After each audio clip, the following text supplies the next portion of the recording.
लगभग 2 करोड़ इलीगल तरीके से बांग्लादेशी भारत में रह रहे हैं। इनफैक्ट चाइना में भी नेशनल सिक्योरिटी लॉ है। दूसरे लोग हैं एंटी हिंदू कल्चर एडवोकेट्स। ये ग्रुप हिंदू सिविलाइजेशन से नफरत करती है। मेजरली इसमें रेडिकल इस्लामिस्ट ग्रुप्स होते हैं। इसके बाद 2021 में पाकिस्तानी नेशनल्स के रिलीफ के लिए एक वकील ने पिटीशन डाली। अब इस तरह के लोगों से लड़ने के लिए भारत को जरूरत है एक ब्रह्मास्त्र की।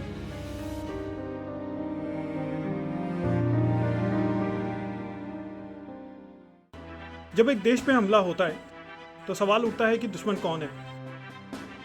लेकिन जब हमारे ही लोग हमारे देश को दोष देने लगे तो समझ लेना कि असली जंग अंदर से ही लड़नी है। आज की वीडियो में हम इन्हीं लोगों के बारे में बात करेंगे और जानेंगे कि इनसे बचने के लिए हमें क्या करना चाहिए। लेकिन वीडियो में आगे बढ़ने से पहले आप सभी से रिक्वेस्ट है कि अगर वीडियो अच्छी लगे तो इसे अपने दोस्तों के साथ जरूर शेयर करें। कमेंट सेक्शन में अपने ओपिनियन जरूर शेयर करिएगा और हो सके तो हमारे चैनल को सब्सक्राइब या फॉलो करिए।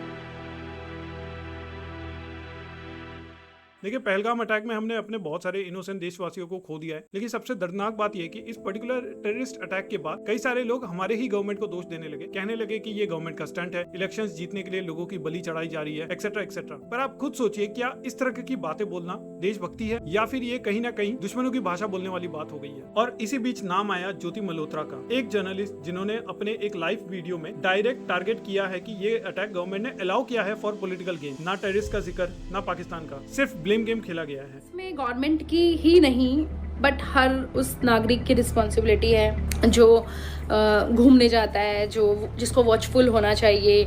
सिक्योरिटी मैं जानती हूँ कि कश्मीर में हर जर्रे जर्रे पे चप्पे चप्पे पे सिक्योरिटी होती है। पर देखिए, इस पूरी चीज में ज्योति अकेली नहीं है, उसके जैसे कई सारे लोग हैं जिसे हम चाहे तो 3 कैटेगरीज में ब्रॉडली डिवाइड कर सकते हैं। सबसे पहले है एंटी बीजेपी ब्रिगेड। देखिए, ये वो लोग हैं जो बीजेपी से इतनी नफरत करते हैं कि अपने ही देश से दुश्मनी कर बैठे हैं। सरकार की हर पॉलिसी इन्हें फेसिस्ट लगती है, चाहे पहलगाम हो या फिर पुलवामा। ब्लेम हमेशा मोदी गवर्नमेंट पर ही जाता है। दूसरे लोग हैं एंटी हिंदू कल्चर एडवोकेट्स। ये ग्रुप हिंदू सिविलाइजेशन से नफरत करती है। मेजरली इसमें रेडिकल इस्लामिस्ट ग्रुप्स होते हैं जिन्होंने सेक्युलरिज्म के नाम पर अपनी रेडिकल सोच छुपाई होती है। ये लोग सिर्फ धर्म नहीं, पूरे देश के विरुद्ध एजेंडा चला रहे हैं। और फिर तीसरी कैटेगरी है प्रो पाकिस्तानी एलिमेंट्स की। इसमें वो लोग आते हैं जो इलीगल इमिग्रेंट्स के रूप में बांग्लादेश, पाकिस्तान और म्यांमार से घुस आए हैं। रोहिंग्यास, बांग्लादेशी रेडिकल, जिनका मकसद है भारत के अंदर से इसकी यूनिटी को तोड़ना। देखिए, पहले दोनों कैटेगरी के जो लोग हैं ये अपनी नफरत में इतना घुस चुके हैं कि इन्होंने शैतान से हाथ मिला लिया है। अब इस तरह के लोगों से लड़ने के लिए भारत को जरूरत है एक ब्रह्मास्त्र की।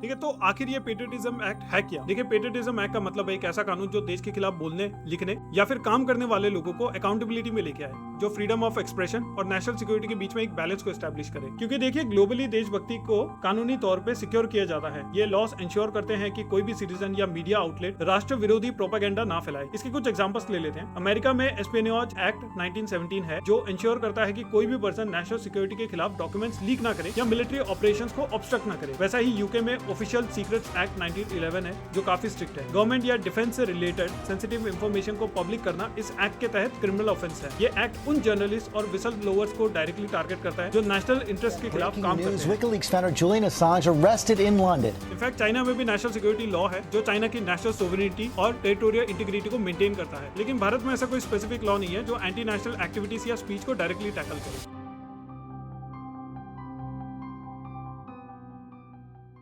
देखिए, अब तो कोर्ट ने भी कहना शुरू कर दिया है कि देश के अगेंस्ट में नैरेटिव बिल्कुल बर्दाश्त नहीं होगा।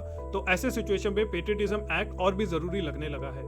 2020 में बालाकोट एयर स्ट्राइक के ऊपर एक PIL डाली थी एक लॉयर ने और डिमांड किया था कि इंडियन एयरफोर्स स्ट्राइक्स के प्रूफ पब्लिक किए जाए। सुप्रीम कोर्ट ने इसे फ्रिवलस और डेंजरस PIL कह के रिजेक्ट कर दिया। कोर्ट ने यह भी कहा कि नेशनल सिक्योरिटी को सर्कस नहीं बनाया जा सकता। इसके बाद 2021 में पाकिस्तानी नेशनल्स के रिलीफ के लिए एक वकील ने पिटीशन डाली, ये कहते हुए कि इलीगली स्टेइंग पाकिस्तानी सिटीजन को प्रोटेक्शन दी जाए। कोर्ट ने स्ट्रिक्ट लैंग्वेज में रिजेक्ट कर दिया, ये कहते हुए कि you are fighting for citizens of a hostile state while ignoring our own jawan. फिर 2022 में कुछ NGOs ने armed forces special powers act यानी AFSPA को रिव्यू करने की रिक्वेस्ट की थी। कोर्ट ने स्पष्ट कहा था कि नेशनल सिक्योरिटी मैटर्स पर जुडिशियल ओवररीच नहीं हो सकता unless there is a blatant abuse. देखिए, ये सारे केसेस जो है दिखाते हैं कि कोर्ट भी इस समय फेड अप हो चुकी है ऐसे लोगों से जो नेशनल इंटरेस्ट के नाम पे अपनी एक्टिविज्म को छुपाते हैं। पेट्रियटिज्म एक्ट इन्हीं लूपहोल्स को बंद करने का इलाज है।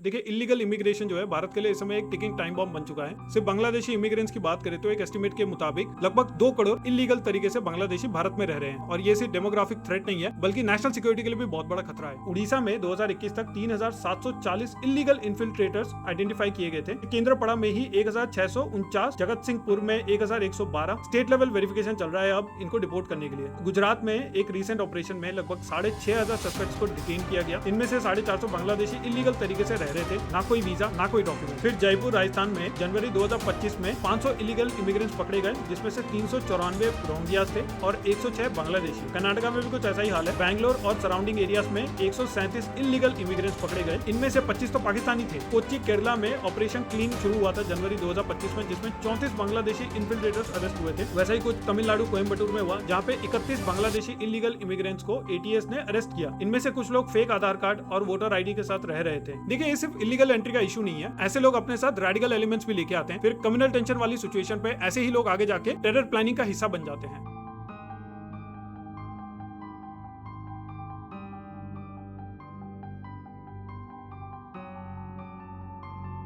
महाराष्ट्र ने जनवरी 2023 से 2025 तक लगभग 2935 इलीगल बांग्लादेशी को अरेस्ट किया, पर सिर्फ 587 को ही डिपोर्ट किया गया था। क्या बाकी सब यहीं रह रहे हैं? बिल्कुल, बिकॉज पाकिस्तान और बांग्लादेश से डिप्लोमेटिक क्लियरेंस मिलना मुश्किल होता है और कुछ ह्यूमन राइट्स लॉयर्स इनको सपोर्ट भी करते हैं।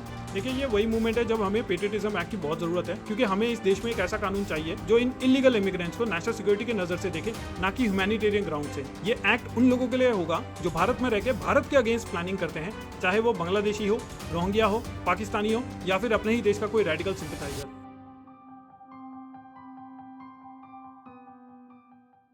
ऐसा नहीं है कि भारत में इन इश्यूज से डील करने के लिए कोई इंतजाम नहीं है। इंडिया में कुछ ऐसे सेक्शंस हैं जो ऐसे केसेस से इनडायरेक्टली डील करते हैं। आईपीसी सेक्शन 124A सेडिशन के लिए है, ये अंडर रिव्यू है क्योंकि इसके मिसयूज होने के बहुत सारे कंसर्न्स हैं। इसके अलावा अनलॉफुल एक्टिविटीज प्रिवेंशन एक्ट यानी UAPA है जो टेररिज्म को टारगेट करता है, बट ये सोशल या फिर आइडियोलॉजिकल डिसइंफॉर्मेशन के केसेस में काम नहीं आता। इसके अलावा IT रूल्स 2021 है जो फेक न्यूज को टैकल करता है, बट इसको भी एनफोर्स करने के लिए काफी कॉम्प्लिकेशंस और सेलेक्टिव सिचुएशंस है। पर देखिए ये सारी चीजें जो है ये काफी फ्रैगमेंटेड है। हमारे पास कोई ऐसा अम्ब्रेला एक्ट नहीं है जिसके अंदर media disinformation, social media narratives या फिर इंटेलेक्चुअल टेररिज्म से डायरेक्टली डील किया जाए। देखिए अब कुछ लोग कहेंगे कि इंडिया में ऑलरेडी ऑफिशियल सीक्रेट्स एक्ट 1923 और नेशनल सिक्योरिटी एक्ट 1980 जैसे लॉज हैं, तो उसके बाद एक नए कानून की क्या जरूरत है? आपकी बात बिल्कुल सही है। देखिए ऑफिशियल सीक्रेट्स एक्ट देश के सेंसिटिव मिलिट्री या स्ट्रेटेजिक इंफॉर्मेशन को प्रोटेक्ट करता है, लेकिन वो सिर्फ इंफॉर्मेशन लीक के अगेंस्ट है। और वहीं पे नेशनल सिक्योरिटी एक्ट 1980 अलाउ करता है प्रिवेंटिव डिटेंशन, लेकिन ये सिर्फ एक्सट्रीम केसेस में एप्लीकेबल है और वो भी शॉर्ट टर्म के लिए। लेकिन क्या ये लॉज उस यूट्यूबर, उस प्रोफेसर, उस सोशल मीडिया इन्फ्लुएंसर को रोक सकते हैं जो हर दिन इंडिया को बदनाम करने में लगे रहते हैं? इस सवाल का जवाब छुपा है पेट्रियटिज्म एक्ट में, जिसका फोकस होगा इंटरनल आइडियोलॉजिकल वॉर पे, जहां media narrative, social media propaganda और एक्टिविज्म के नाम पे भारत के खिलाफ सिस्टमैटिक इकोसिस्टम बन चुका है। ये एक्ट उन गैप्स को फिल करेगा जो एग्जिस्टिंग कानून छोड़ देते हैं। पर इन सभी गाइडलाइंस के अंडर में रहते हुए हमारे असम के ऑनरेबल CM हिमंत बिस्वा शर्मा ने एक बहुत अच्छा काम किया है। इन्होंने एक ड्राइव शुरू की है जिसके अंतर्गत कई सारे एंटी नेशनल्स लोगों को पकड़ा जा रहा है। असम के CM हिमंत बिस्वा शर्मा ने इस इशू को आइडेंटिफाई किया है और उन्होंने उन मदरसास को बंद किया है जहां एंटी इंडिया आइडियोलॉजी फैलाई जा रही थी। इलीगल रोहिंग्यास के खिलाफ एक्शन लिया गया है। उनके सोशल मीडिया हैंडल पर रेगुलर अपडेट्स आती रहती है ऐसे लोगों की जो देश के अगेंस्ट अननेसेसरली कमेंट्स या आइडियोलॉजी को फैलाते हैं। उन्होंने ओपनली कहा है कि जिसको भारत से प्रॉब्लम है उन्हें यहाँ रहने का कोई हक नहीं है। पाकिस्तान जिंदाबाद पोस्ट लिखे भारतर निमक खाई पाकिस्तानर जयगान गाले मारी ठेंग भांगी दिम।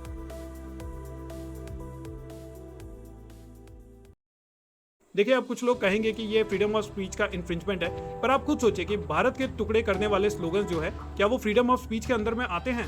इंडियन कॉन्स्टिट्यूशन आर्टिकल 19(1)(a) कहता है कि freedom of speech is fundamental, लेकिन आर्टिकल 19(2) में क्लियर लिखा गया है कि सोवेरेनिटी, इंटीग्रिटी और पब्लिक ऑर्डर के अगेंस्ट बोलना पनिशेबल है। हाल ही में सुप्रीम कोर्ट ने कुछ ऐसे PILs को खारिज किया जो पाकिस्तान के हक में फाइल किए गए थे।